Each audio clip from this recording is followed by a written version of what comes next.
Welcome to the Quest for Meaning podcast. I'm Alistair Haberfield. This is where I explore what it means to live a meaningful life as I'm building it, sharing the lessons, challenges, and discoveries along the way. In today's episode, I'd like to talk about something that I'm really seeing pronounced in the world right now, and that is this balance between sovereignty and the collective.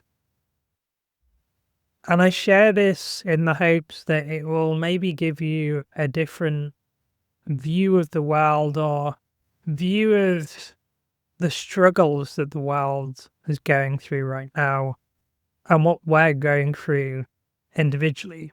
So the typical approach to life for my parents' generation was get a job, find a partner, get married, have kids, buy a house, job for life, stay in one location, don't travel. And that was it, set for life. And it was very much focus on yourself and your family first. And your job enables that.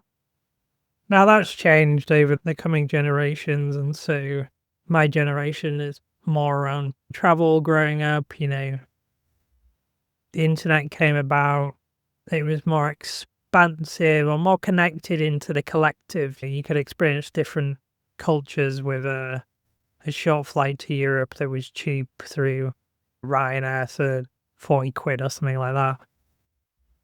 And you could emigrate to Australia, Canada, somewhere different. And you wouldn't have a job for life, but you'd always have job security. And maybe a house. So yeah, my generation was very much focused on sovereign, but this collective element was more in there. There was more environmentalism, like caring about the planet, striving for something beyond yourself, which maybe wasn't seen as much in my parents' generation, especially in my grandparents' generation, because there's a lot of war, for example. So more of a balance between sovereign and collective. And then you get to the generations coming up now where technology revolution is more like an AI revolution now. And it's like, well, pretty much odds on not going to be able to afford a house, not even going to have a job, or jobs are going to change that frequently. I don't know what I'm going to do. I'm studying, and then by the time I finish studying, there's not going to be a job there at the end. And the generations coming up now seem more attuned to the issues that are going on in the world. These are generalizations, but they're looking at the future and the more am I coming into, basically. And so there's just more of this collective element because sovereign rise like an effed. What do I do? So let's just focus on the collective. And so I see this balance through the generations of sovereignty versus collective and how it's almost like we've been forced to focus on the collective because our sovereignty is basically disappearing as we know it. The consumerist society, materialism, has worked in the previous generations since world wars, but now it's not working for people. People are struggling to get by, unless there's already wealth amassed or passed through generations.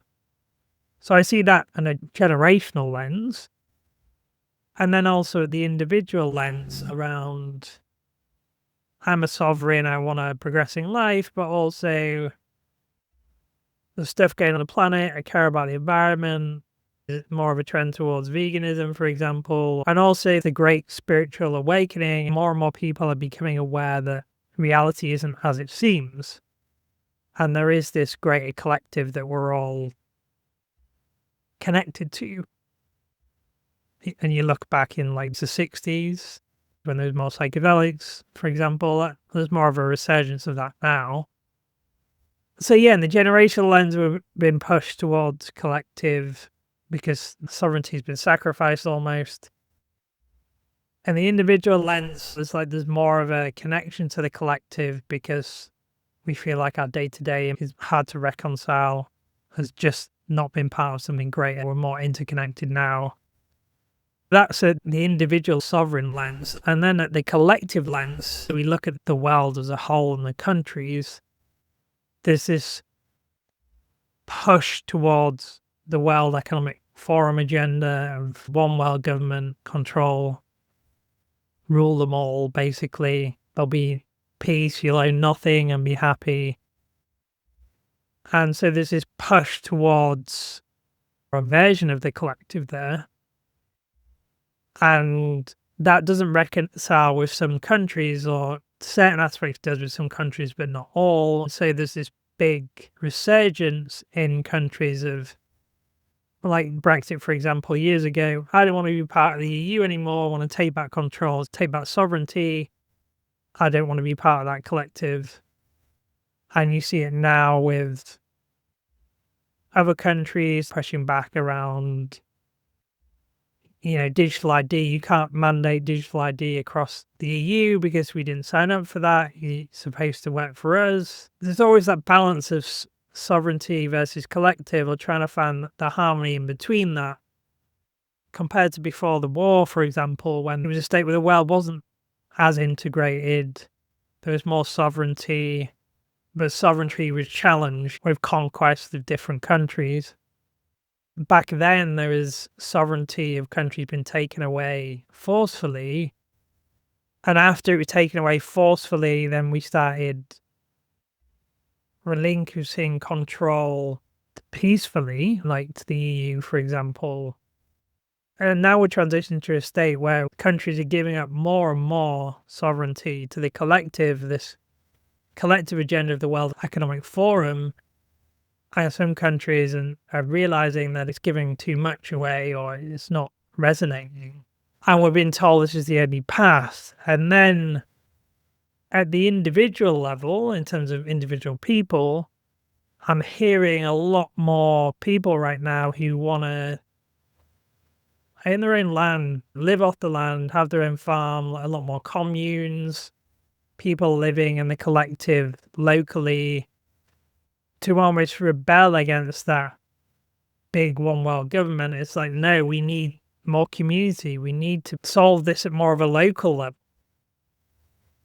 There's a lot of examples here of just how the sovereignty and collective is always trying to balance and become harmonious, but it's like a pendulum that swings side to side.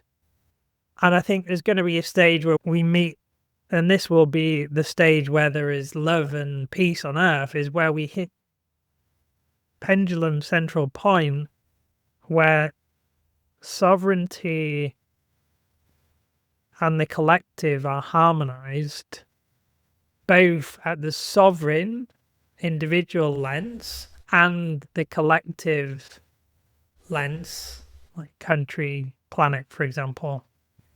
And so that's the harmony point, when we have all those layers of sovereign and collective merged perfectly into sovereign and collective.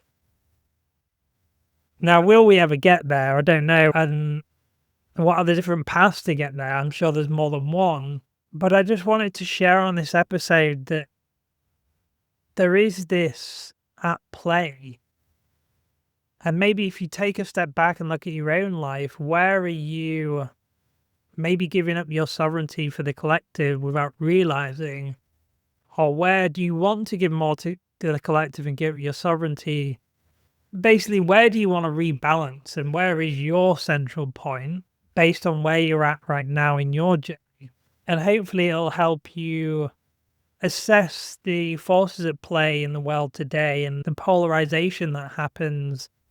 I think a lot of the polarization is due to this battle between sovereignty and the collective, and it shouldn't be a battle. It should be a harmony.